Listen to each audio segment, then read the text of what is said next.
1 you में है, ए में भी है, तो इसको नहीं लेंगे। जो केवल यू में हो, जो केवल यू में हो, ए के साथ अगर कॉमन हो गया तो उसको नहीं लेंगे। जैसे 2 है तो 2 यू में है, ए में भी है तो 2 को नहीं लेंगे, 3 4 5 को ले लेंगे, है ना। 3 4 5 यू में तो है यूनिवर्सल सेट में, लेकिन ए में नहीं थे, तो ए कॉम्प्लीमेंट में। ठीक है, ये मैंने डिफरेंस बताने के लिए आपको समझाई थी चीज़। ठीक है,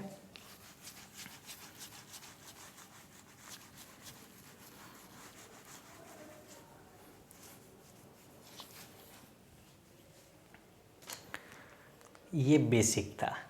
अब यहाँ से आप लोग ध्यान से पढ़िएगा। पावर सेट पढ़ाने जा रहा हूँ मैं, पावर सेट। क्या पढ़ाने जा रहा हूँ? Power set. देखो,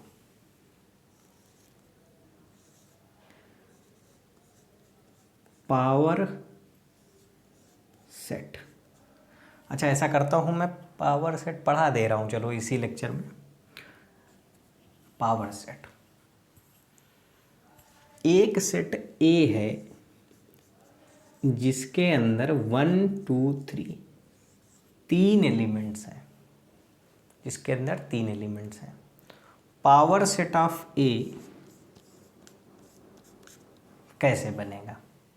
पावर सेट ऑफ ए कैसे बनेगा? तो पावर सेट ऑफ ए बनाने के लिए आपको एक काम करना है। पावर सेट ऑफ ए बनाने के लिए आपको क्या काम करना है? ए के पास में ये 3 एलिमेंट है। मैंने ए का एक एलिमेंट उठाया 1, इसको उठाया, एक सेट बना दिया। मैंने ए का एक एलिमेंट लिया 2, इसको उठाया, एक सेट बना दिया। ए का एक एलिमेंट मैंने 3 उठाया, सेट बना दिया। मैंने ए के तीनों एलिमेंट अलग अलग करके उठाए, एक एक, और सेट क्या कर दिया? बना दिया। अब मैं क्या करूं? ए के 2 एलिमेंट एक साथ उठाऊं, 1 2 या 2 3 या 1 3। और तो कोई तरीका है नहीं। 1 2 उठा लूं या 2 3 या 1 3 उठा लूं, या एक एक करके उठाऊं, या चाहो तो तीनों एक साथ उठा लूं, या कोई भी ना उठाऊं। चाहूं तो क्या करूं? तीनों एलिमेंट के तीनों ए के तीनों एलिमेंट उठा करके एक सेट बना दूं, या कोई भी एलिमेंट ना उठाऊं, खाली सेट एक या एम्प्टी सेट या फाई। समझे कि नहीं समझे सर? सेट ए था, सेट ए के 3 एलिमेंट थे, 1 2 3। मैं क्या कर रहा हूँ? ए के एक एक एलिमेंट उठा रहा हूँ, फिर ए के 2 एलिमेंट उठाए, फिर 3 एलिमेंट उठाए, या कोई भी एलिमेंट नहीं उठाया। तो इस तरीके से मैं कुल 8 सेट बना पा रहा हूँ। ए के एलिमेंट्स का यूज़ करके मैं कितने सेट बना पा रहा हूँ? 8 सेट बना पा रहा हूँ। अच्छा, सबसेट और वो प्रॉपर सबसेट और सबसेट बताना मैं भूल गया हूँ, चलिए मैं आगे बता दूंगा। सबसेट क्या होता है? सबसेट देख लीजिए ज़रा से, एक मिनट आप लोग। सबसेट, एक सेट ए है 1 2 3 4, एक सेट बी है 2 3, एक सेट ए है 1 2 3 4 और एक सेट बी है 2 3। बी के सारे एलिमेंट आप लोग देखिए ए में हैं। बी के सारे एलिमेंट कहाँ हैं? ए में हैं। और ए के पास कुछ एक्स्ट्रा एलिमेंट भी हैं। बी के सारे एलिमेंट कहाँ हैं? ए में हैं, और ए के पास कुछ एक्स्ट्रा एलिमेंट भी हैं। समझ में आई बात कि नहीं समझ में आई? मतलब पूरा का पूरा बी ए के अंदर है, या बी जो सेट बना है ये हमने सेट ए के एलिमेंट का ही यूज़ करके बनाया है। तो अब हम क्या बोल सकते हैं कि बी जो है ए का एक सबसेट है। बी जो है ए का एक सबसेट है। सबसेट लिख दिया हूँ मैं, प्रॉपर सबसेट बता दूंगा। इसकी जो मैथमेटिकल डेफिनेशन है वो मैं अभी इसके जस्ट बाद बताऊंगा। पहले पावर सेट समझ लीजिए, ठीक है? सबसेट का मतलब समझे कि नहीं समझे? सेट बी को सेट ए का सबसेट बोला जाएगा, सेट बी को सेट ए का सबसेट बोला जाएगा। सबसेट जैसे सबऑर्डिनेट, थोड़ा सा उससे छोटे का भाव आ रहा है ना, तो सेट बी को सेट ए का सबसेट बोला जाएगा अगर सेट बी के एलिमेंट सेट ए के अंदर हों और ए के पास हो सके तो कुछ ज़्यादा भी एलिमेंट हों, है ना। तो बेसिकली हम लोग जो ये सेट ए लिए थे ना 1 2 3, ये जो सारे एक सेट बनाया मैंने 1, एक सेट मैंने क्या बनाया 1 ले लिया इसके अंदर, ये एक सेट है, इसको 1 नहीं पढ़ेंगे, इसका कुछ नाम होगा सेट का, set A, set B, set C, D E, इसको 1 नहीं पढ़ेंगे, लेकिन मैं 1 बोल रहा हूँ। ये एक सेट बनाया जिसके अंदर कौन है, एलिमेंट 1 है, इसके अंदर कौन है 2 है, इसके अंदर 3 है। अच्छा आप लोग गौर करिए कि ये जो 1 2 3 हैं या 1 2 हैं 2 3 हैं 1 3 हैं या 1 2 3 हैं, ये सारे के सारे ए के अंदर भी हैं,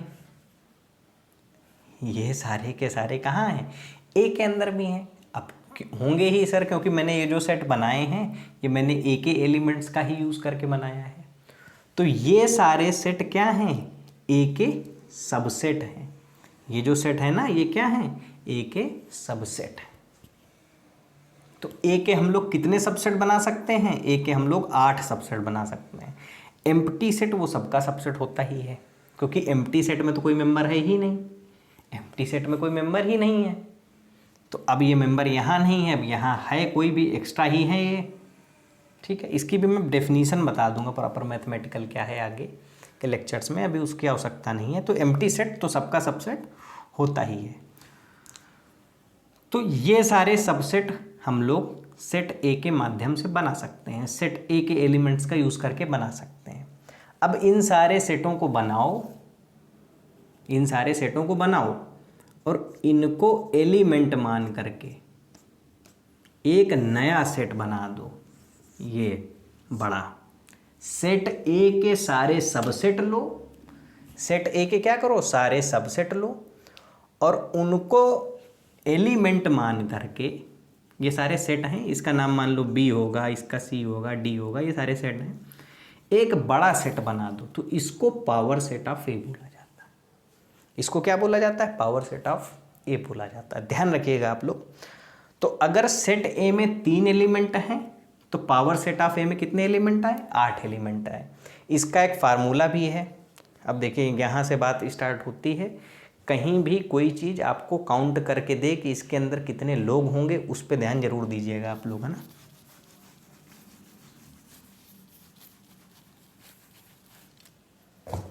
अभी के लिए आप लोग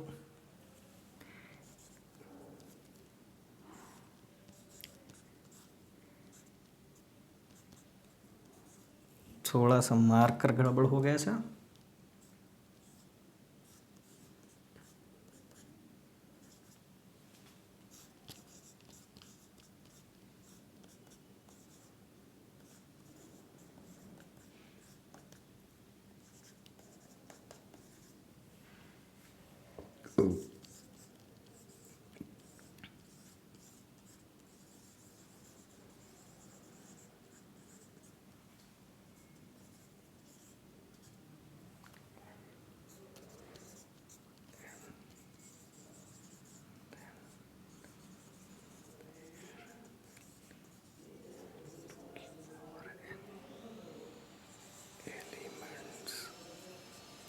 इन power set of A, power set of A का मतलब है पी ए, ठीक है।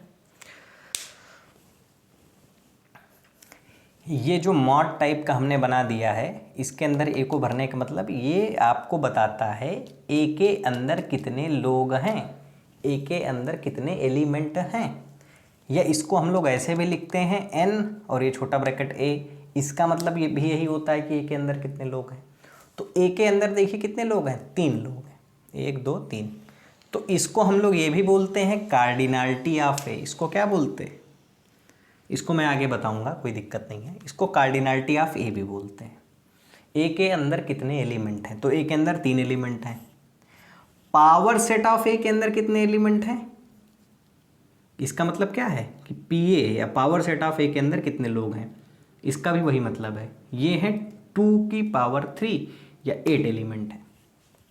नीचे मैंने लिखा है if number of elements in A is an, अगर ए के अंदर एन लोग हैं। अगर मैं एक सेट बनाता ए जिसके अंदर मैं A1 A2 A3 से ले करके एन लोग लेता, तो ए के अंदर कितने लोग हैं? ए की कार्डिनलिटी है एन। ए की कार्डिनलिटी है कितनी? एन। तो पावर सेट ऑफ ए की कार्डिनलिटी क्या हो जाती? 2 की पावर एन। ध्यान रखिएगा, महत्वपूर्ण फार्मूला है ना, क्या है, बहुत आवश्यक फार्मूला है। तो ये पावर सेट हो गया। सबसेट के बारे में थोड़ा सा मैं बता दे रहा हूँ अभी।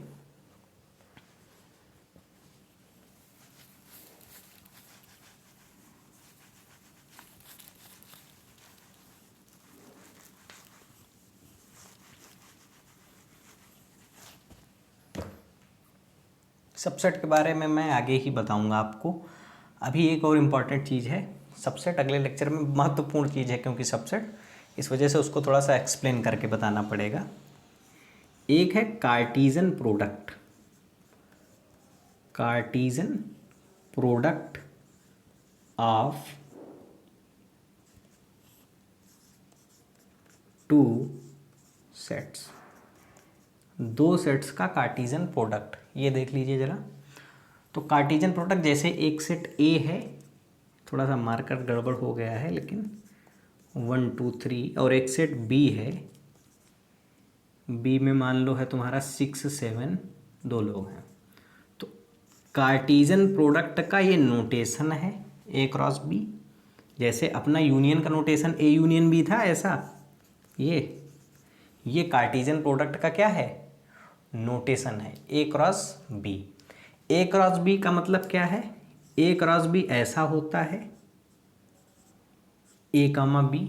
ए क्रॉस बी एक सेट है, ए क्रॉस बी एक सेट है, इसके अंदर इस तरह के एलिमेंट आते हैं। इसके अंदर किस तरह के एलिमेंट आते हैं? इस तरह के। जैसे हम लोग कोऑर्डिनेट सिस्टम में नहीं लिखते थे 3,4 5,6 7,8 ए कामा बी, किस तरीके के एलिमेंट आते हैं? इस तरह के। वेयर